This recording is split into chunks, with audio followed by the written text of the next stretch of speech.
પ્રધાનમંત્રી નરેન્દ્ર મોદી આજે કર્ણાટક અને તેલંગાણાની મુલાકાત લેશે. સવારે લગભગ 11 વાગ્યે તેઓ બેંગલુરુમાં આર્ટ ઓફ લિવિંગ ફાઉન્ડેશનની 45મી વર્ષગાંઠના સમારોહમાં ભાગ લેશે અને art of living international centre ખાતે નવનિર્મિત ધ્યાન મંદિરનું ઉદ્ઘાટન પણ કરશે. તેઓ સભાને પણ સંબોધન કરશે. ત્યારબાદ પ્રધાનમંત્રી મોદી હૈદરાબાદ જશે, જ્યાં બપોરે તેઓ આશરે ₹9,400 કરોડના વિવિધ વિકાસ પ્રોજેક્ટનું ઉદ્ઘાટન અને ખાતમુહૂર્ત કરશે. આ અવસરે પ્રધાનમંત્રી સભાને પણ સંબોધશે. આ સાથે જ પીએમ મોદી વારંગલમાં પીએમ મિત્રા પાર્કનું ઉદ્ઘાટન અને સંગારેડ્ડીમાં ઝાહિરાબાદ ઔદ્યોગિક ક્ષેત્રનું ભૂમિપૂજન કરશે.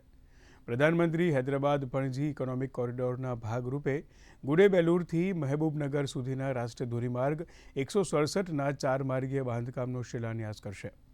આ સાથે તેઓ હૈદરાબાદના મલકાપુરમાં ઇન્ડિયન ઓઇલના ગ્રીનફિલ્ડ ટર્મિનલને રાષ્ટ્રને સમર્પિત કરશે.